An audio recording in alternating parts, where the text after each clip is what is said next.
नमस्ते friends, gardening with वंदना में आपका स्वागत है। और आज बात होगी गुलाब पर। इस समय गुलाब की देखभाल हम कैसे कर सकते हैं या इसमें क्या-क्या दिक्कत हमें होती है, इन सब बातों पे ही आज की चर्चा होने वाली है।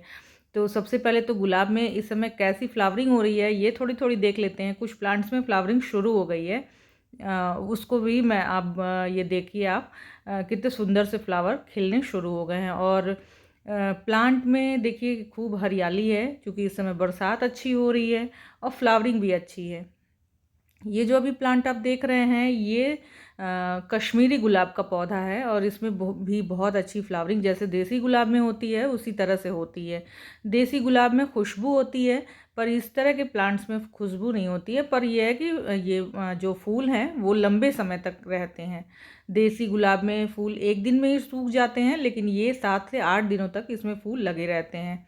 फ्लावरिंग बिल्कुल सेम होती है और अच्छे फूल इसमें भी आते हैं। तो विंटर जैसे जैसे आएगा इसमें फ्लावरिंग अच्छी होती है। और जो ही मौसम मतलब गर्माइश कम होती है और मौसम में थोड़ा सा ठंडक आता है, फ्लावरिंग शुरू हो जाती है। तो इस तरह के भी गुलाब आप अपने यहाँ लगा सकते हैं, कश्मीरी गुलाब को भी। देखिए इसमें कितनी सुंदर फ्लावरिंग हो रही है। जो आपके हाइब्रिड गुलाब होंगे उसमें इस समय थोड़े थोड़े पेस्ट अटैक शुरू हो चुके होंगे। उनकी पत्तियां थोड़ी सिकुड़ रही होंगी अगर आपने किसी भी तरह का पेस्टिसाइड उस पर यूज नहीं किया हुआ है। तो आप देखेंगे कि ये भी कश्मीरी गुलाब है। और जो इसके बगल में फ्लावरिंग है ये देखिए, ये इंग्लिश रोज है।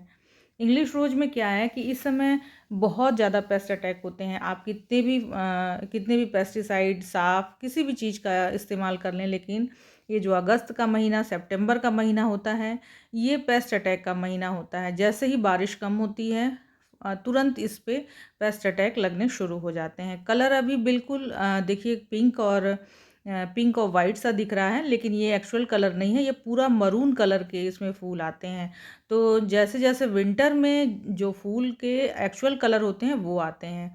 तो थोड़ा थोड़ा इस पे देखिए पेस्ट अटैक हुए हैं, लेकिन फिर भी इसमें ठीक ठाक फ्लावरिंग हो रही है।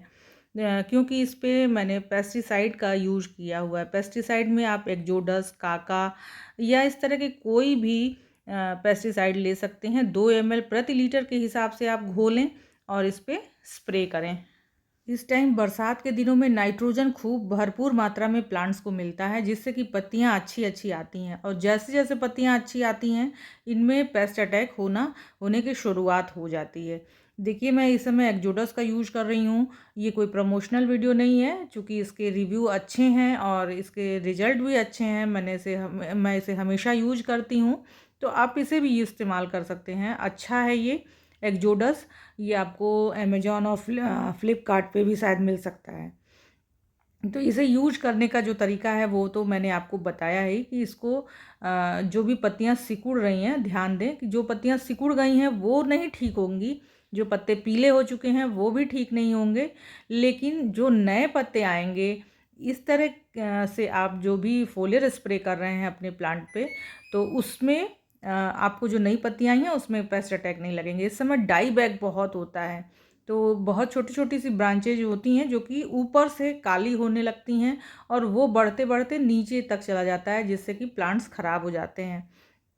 तो इस समय बरसातों में डाई बैग भी बहुत होता है। देखिए ये जो छोटी सी ब्रांच है इसे मैंने हाथ से तोड़ दिया, लेकिन अगर डाई बैग हो रहा है तो आप प्रूनर से अच्छे से उसको स्टेरिलाइज कर लें और इसको हटाते भी रहें। ये एक आम समस्या है बरसात के दिनों में, ये अभी चलेगी सितंबर तक अच्छी खासी चलेगी। सितंबर में हम 15 सितंबर के बाद से इसमें रीपॉटिंग करेंगे, अभी प्रूनिंग नहीं करेंगे, केवल रीपॉटिंग करेंगे। क्योंकि इस समय पूरे 1 साल हो चुके हैं और लगभग जो हमारे पौधे हैं वो पूरे भर गए हैं, जो इसकी जड़ें हैं, तो इसमें फंगस लगने का भी खतरा रहता है। तो ये एक्जोडस चाहें तो आप थोड़ी सी मिट्टी में भी डाल सकते हैं, वरना आप साफ डाल दें तो उससे भी काम चल जाएगा। और फोलियर स्प्रे आप इस तरह की बॉटल से कोई एक बॉटल ले लें और उससे पूरा अच्छे से इस पे फोलियर स्प्रे 2 ग्राम प्रति लीटर के हिसाब से करें। और ये हफ्ते में आपको 1 बार करना है।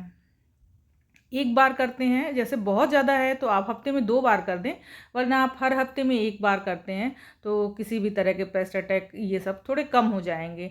और इस समय बारिश के दिन हैं तो इसका ज़रूर ध्यान रखें कि जब भी आप फोलियर स्प्रे करें तो कम से कम 2-3 घंटे बारिश रुकी हुई रहे। ऐसा मौसम आप देख करके इस पे फोलियर स्प्रे करें। उसके बाद आप देखेंगे कि जो पत्तियां हैं वो बिल्कुल हरी भरी और ताज़ी रहेंगी। अब इस समय क्या है कि वीड्स बहुत उगाती हैं जो गुलाब के पौधे हैं, तो वीड्स को आप ज़रूर निकाल दिया करें। आप जितने निकालेंगे उतने फिर ये नए आ जाते हैं, क्योंकि जब भी हम गोबर की खाद डालते हैं तो वीड्स उगना तय है। और विंटर के टाइम में मॉइस्चर खूब बरसात के दिनों में मॉइस्चर खूब रहता है। पूरा मौसम में भी, मिट्टी में भी, सब जगह मॉइस्चर खूब रहता है। तो आप देखेंगे कि जर्मिनेशन बहुत अच्छी होती है इस समय।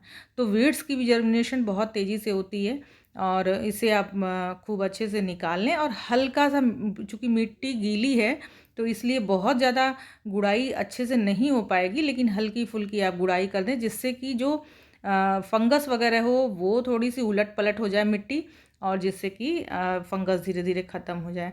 अब फर्टिलाइज़र की बात कर लेते हैं। तो ये देखिए, ये जो फर्टिलाइज़र आप देख रहे हैं ये सुपर मिक्स है। ये मेरे गुलाब के पौधों में कुछ मैं अलग से नहीं देती हूँ, ये ही सुपर मिक्स मैं बनाती हूँ। और जो इसी से मेरे प्लांट्स बहुत ही अच्छी फ्लावरिंग विंटर में करते हैं, जबकि मैं इसका रेगुलर इस समय इस्तेमाल भी नहीं कर पा रही हूँ। अभी पूरे मई जून महीने में मैंने इसे एक बार भी इस्तेमाल नहीं किया है। अब धीरे धीरे ये इसे इस्तेमाल करूँगी, और जैसे ही इस्तेमाल करूँगी पत्ते वगैरह बहुत अच्छे आने लगेंगे। जो गुलाब के की लीव्स हैं वो अच्छी आएंगी, हेल्दी आएंगी। और मिट्टी में डालने से क्या है कि जितने भी पोषक तत्व प्लांट्स को मिलने चाहिए वो सब मिल जाएंगे। तो हल्की हल्की गुड़ाई आप कर लें, क्योंकि बहुत ज़्यादा गुड़ाई होगी नहीं। इस समय मेरे सारे जो प्लांट्स हैं वो पूरा जाल बन गया है। इन्हें रीपॉटिंग के लिए एकदम ये रेडी हैं, लेकिन ये है कि मैं अभी वेट कर रही हूँ सितंबर का। 15 सितंबर के बाद से हम इसमें रीपॉटिंग भी अच्छे से करेंगे। बरसातों में भी आप रीपॉटिंग कर सकते हैं, लेकिन चूँकि बार बार मिट्टी गीली रहती है इसलिए मैंने कोई छेड़छाड़ नहीं की हुई है। और ये पूरा आपको हफ्ते में एक बार 1 चम्मच इसे अगर आप देते हैं रेगुलर बेसिस पे, खास करके जो न्यू प्लांट्स हैं उसमें आप देते हैं तो उसकी ग्रोथ ज़बरदस्त होती है। मेरे प्लांट थोड़े मैच्योर हैं, कम से कम 1 साल से ऊपर के हैं, तो इसमें ये अच्छे से चल जाएंगे। अगर 1 बार 2 बार नहीं भी देते हैं तो भी कोई बात नहीं है, लेकिन आप अगर इस तरह के फर्टिलाइज़र यूज करते हैं तो आप देखेंगे कि ग्रोथ डबल हो जाएगी। और जब इम्यूनिटी प्लांट की अच्छी रहती है तो उसमें पेस्ट अटैक कम होते हैं, या अगर हो भी गए तो प्लांट जल्दी से जल्दी ख़राब नहीं होता है। तो इसे एक एक चम्मच करके आप अपने जो सभी गमले हैं उसकी रिम में डाल दें, और हल्की सी फिर मिट्टी की को उलट पलट दें ताकि ये मिट्टी ढक जाए। तो ये एक फार्मूला है आपको अपने प्लांट्स में को हेल्दी बनाए रखने के लिए, और विंटर आते ही अच्छी फ्लावरिंग लेने के लिए आप ये काम कर सकते हैं। आप देखेंगे कि ये जो अभी गुलाब में इस तरह से फ्लावरिंग होनी शुरू हो गई है, और जब ये फर्टिलाइज़र हम दे देंगे तो इसमें अच्छी ग्रोथ होगी, फ्लावरिंग की साइज़ बढ़ जाएगी, पत्ते अच्छे और हरे भरे हो जाएंगे, क्योंकि इसमें एप्सम सॉल्ट भी दिया हुआ है। तो इसमें क्या है कि जितने भी तरह के न्यूट्रिशन हम देते हैं, एप्सम सॉल्ट उसको एब्जॉर्ब करने की क्षमता को बढ़ा देता है। वो सब भी सारी चीज़ें हैं। इसके अलावा अगर आपने ये नहीं बनाया हुआ है तो आप डीएपी का इस्तेमाल कर सकते हैं। डीएपी एक फॉस्फोरस रिच खाद है। आप इसको गुलाब के पौधे में आसानी से दे दीजिए। अगर आपने सुपर मिक्स खाद ये नहीं बनाई हुई है तो आप केवल डीएपी देंगे इस समय बरसात के दिनों में तो भी ये अच्छा काम करेगा, और इसमें आपके जो गुलाब के पौधे हैं उसमें अच्छी फ्लावरिंग की शुरुआत होने लगेगी, थोड़ी थोड़ी फ्लावरिंग। वैसे भी अब अगले महीने में हमें इसमें रीपॉट करना है, अच्छे से खाद वगैरह देना है, तो रेगुलर आपको गुलाब पे वीडियो मिलती रहेगी।